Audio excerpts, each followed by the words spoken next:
Retrospective of Citizens of Reality, Season 2.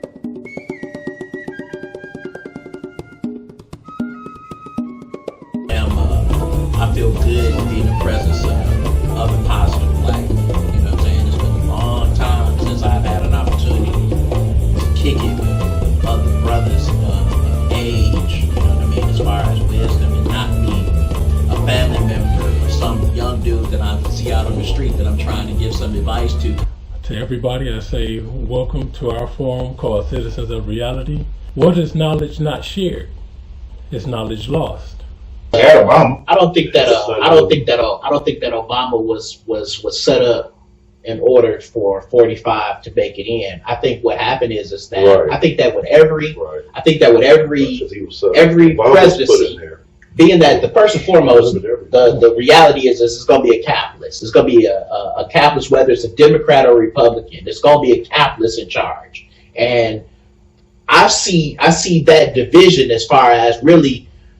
Is there a greater number of individuals in America that have a liberal perspective or a conservative perspective? And which one of these capitalist figureheads is the individual to put in place to lead our agenda? And then only thing that happens is the agenda is shifted in order to get the people to vibe with whoever this candidate is. When you say our agenda, who is our?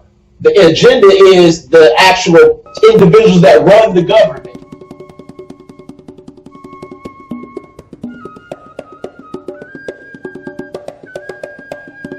We need to go all the way back over to the other side, to the point where we not only do we value each other's lives, but we go back to maybe calling each other kings as opposed to calling each other N-words, because words have value, you know. And I'm not saying this to say that this is what I do personally and that I practice all the time, but I have used that word a whole lot less in my older years than I've used it in my younger years, and I understand it. You know, I understand the value of the value and the power of words. First of all, if you're any other race than a black person, you have no business using that word, no shape or form. I don't care if you're with your friends, your black friends, you have no shape or form of that word coming out your mouth. It's just utterly disrespectful. And if you use that word around me, this is my proof. I'm going to hit you in your mouth for everybody. Point blank. If you're Caucasian and you use that word about me, I'm going to bust you in your mouth. I don't condemn those that use it, but I really do, my heart does cry out for my people. No, I don't think we should use the word, and I'll tell you why. Because niggas have gotten you. Experience with law enforcement, hearing my father and my uncle and their friends talk about the big four or the easy four back in the early 70s. And they were not necessarily always the same four individuals, but it was 4 white police officers in a vehicle that had absolutely no intent or desire in picking up or apprehending a criminal. They rode 4 deep in their patrol car for the intent purpose of beating down whatever black men, black boys they can find. And I was warned that if I were to ever be out and about and see 4 officers rolling together, to run as fast as humanly possible. Well, I'll start off saying some of the better times that I've had, along with, as far as the police go, as a child, my grandfather was a police officer, and he was one of many that was the black officers down south. I grew up in Chicago, and it's sad to say I have no good memories of the police growing up. It all started about the age of a teenager when I started driving. I got a Chevy, and you know a black male in a Chevy with brakes. At least it's 7 days a week, at least 7 times a week I got pulled over, to the point I get in the car, I see the police, I park, because I know they're going to pull over, I park. Every time, to the point they told me they was going to get me. That's why I moved to Tennessee. I come outside one day, he's sitting at the stop sign, so I started the car. When I was maybe about 18, 19 years old, and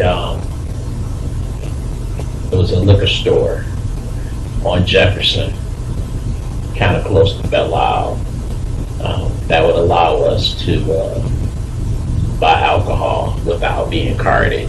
And one day we went there, and the guy wouldn't sell it to us. And we were very shocked because of the fact that we had been going there for years without any issue, without any problem. And this particular day he decided that he wasn't going to sell to us. And so, we didn't become belligerent. We just kind of refused to leave.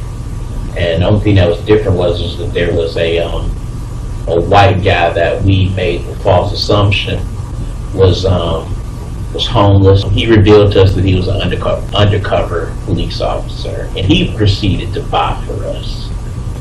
He asked us where it was they were going, and we didn't lie.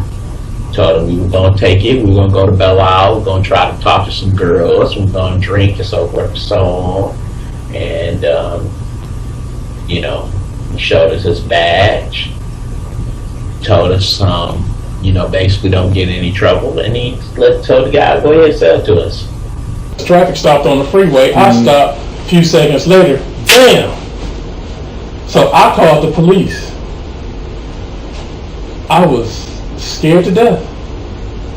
And what I had to do, Shalia, my wife, sitting right here, I gave my 2 pieces of ID, I had my insurance certificate on my phone, and I had my insurance up here. So I gave them everything stacked together in a sandwich. Here you go. If you open up my screen on my phone, there's the active insurance that shows I just paid it, so it's paid up. And he saw both IDs. He looked at the one ID, was like, I know, and I was like, I'm in possession, officer. He was like, okay. He was like, where is it? I reached over it, almost hit my wife in the face and pointed like this. Yeah. It's right here. Yeah. Hand up on the dashboard, the other hand in front of her. There's no way I'm reaching because I practice. Now, Tennessee is more racial. A very upfront, blatantly racial upfront. In Tennessee, they're going to tell you, we don't like your kind, take your tail home. Upfront, like in Chicago, it's racism, but it's not bold. Like in Tennessee, Nashville, it's in your face racism. And having the description being black male, light to dark complected, 5 to 6 feet 1, a full range to basically say, okay, we're going to pick up we have absolute reason to pick up every black male here and question you until further notice. One time I was walking down the street, and this is the first time I didn't know you were not supposed to spit on the ground in front of a police officer. Like me and my partner walking, police stopped us. I had a coat, I spit. My partner had some weed in his pocket. I didn't know. He searched him. He searched me and had me. He was like, go home to my partner. He was like, since you're being disrespectful, he put the weed on me. Took me to jail for the weed, for spitting on the ground. Saying, don't you know that never spit in front of police? That said, fuck you. Wow. I said, I did not know that. At the time I was 50, I never knew that. Took me to jail.